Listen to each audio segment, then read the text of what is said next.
Welcome back to Every Indie Game Ever. Have you ever woken up on the wrong side of the bed one day and decided, hey, I'm just going to go ahead and screw up the rest of my life?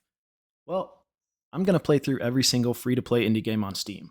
Today we have games 9 through 14, and there's really no reason to delay this anymore. I've got way too many to get through. There's over 8,000 of them. It's going to take about 7 years at this rate, so let's go ahead and start with the first one, Hammerfight.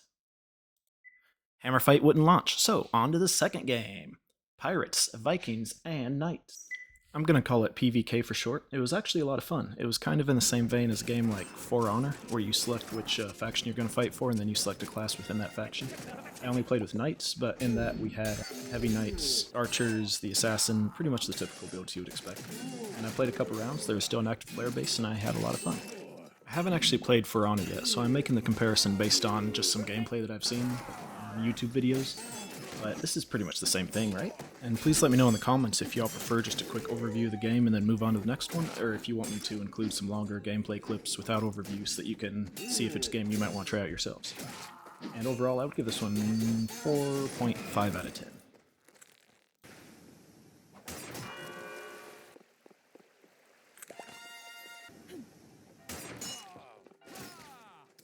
Next up, we have a game called Plain Sight. I don't know what genre this would fit into, but you play as a robot that locks onto other robots to destroy them, and everything has its own gravitational pull. So while you're falling through space, floating through space, boosting, you'll just lock onto the nearest platform and you'll fall onto it. Which I have seen in a couple of other games, but it's not super common. It made for a busy experience at first, but it was kind of fun by the end once I got used to it. I was not able to access the online servers, so I don't know what kind of player count this game still has, but it does have bots. No pun intended, so that you can still engage in matches. It was alright. I'd say another 3.5 out of 10 again.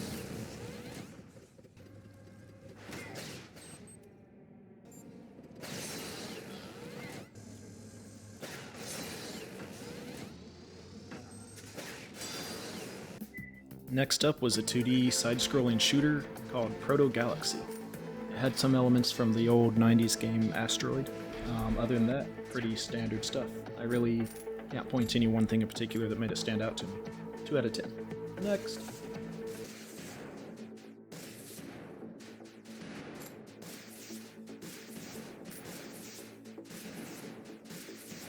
The next game was called Winter Voices, and it was the first RPG on this list that I've actually been able to get to run. Didn't play enough into it to really understand where the story was going. It seemed to be based around loss, possibly depression, that kind of thing.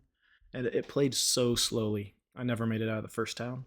But if you like poetic, symbolic, slow-moving RPG-style games that aren't super heavy on combat mechanics or that kind of thing, it might be worth your time to check it out. I really couldn't say for sure. As far as my enjoyment of it, I had none, so I'm going to say 1 out of 10 for me, personally. This next game brings us out of the early aughts and is the first indie-published game on Steam free-to-play that was made in 2011. It's called Beep, and you play as a little robot exploring a galaxy far, far away. It has pretty simple platforming mechanics, but there's also a fun tractor beam ability that helps you solve puzzles and remove obstacles. I would recommend playing this one if you have the time for it. Overall, 6 out of 10, and I usually don't like platformers. That ends us on game number 14 out of 8,190. They added a few more today. Let me know what you thought about this video, like and subscribe if you want to be notified for the next one that comes out.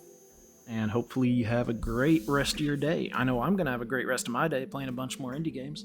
So be good, do good, and I'll see you with the next one.